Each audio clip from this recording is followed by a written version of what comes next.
Honorable conseller, vostès han endegat una campanya des de la Direcció General per la Immigració per fer arribar, segons diuen, consells i informació de seguretat a la llar en cas d'incendis. Ho faran de la mà dels bombers, els que emplacen a fer les xerrades a tot aquell qui ho demani, ja que, segons vostès, el propi cos ha detectat desconeixement de protocols per part de la ciutadania i un augment del comportament de risc. Els bombers, però, també li han apuntat unes causes les darreres setmanes. La pobresa energètica. Però això de vostès, en la campanya, en el fulletó, ni ho esmenten. Parlen de comportaments de risc, és a dir, les persones tenen comportament de risc, no la situació social.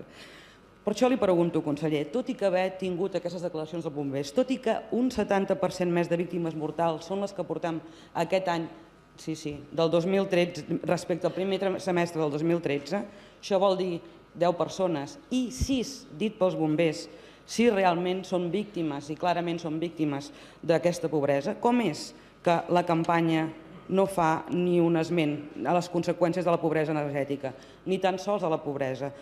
I li pregunto, com s'han detectat aquests riscos? S'ha fet una enquesta, un estudi o una anàlisi de les actuacions de bombers? Podem disposar de còpia de la mateixa, ja que en la campanya no s'explica? I quins són exactament aquests comportaments de riscos detectats?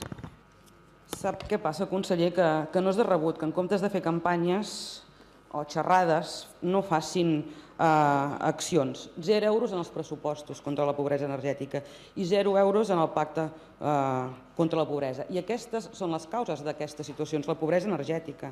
És que és fantàstic. Vostès prenen mesures com si fossin un bolet. No afronten les causes, per tant la campanya no servirà perquè no parteix des de la integralitat. Fa basarda, per exemple, llegir mesures proposades com que totes les portes tallafocs s'han de mantenir sempre tancades. Ens pot informar el conseller quants edificis on viuen els col·lectius a qui s'adrecen han patit incendis i disposaven de portes tallafocs? És un tema d'habitatges i també d'inseguretat en els habitatges, i és el cas del Vendrell, per exemple. I aquest és el drama, que vostès fan campanyes des de la cosa escèptica, i aquí hi ha un trasfons. Per què, si una persona s'escalfa amb un braser, és un mètode econòmic però perillós, em diran vostès que ho fa perquè volen o que el comportament és de risc personal? No, afrontin el problema com el que és. És un problema de posar en valor accedir a l'energia com un dret i d'una manera digna. No culpin a les persones. Vivim en una societat que vostès tenen l'obligació de no posar en risc la vida d'aquestes persones. Jo li pregunto, conseller, seguiran amagant-s'hi el cap sota l'ala en aquest sentit?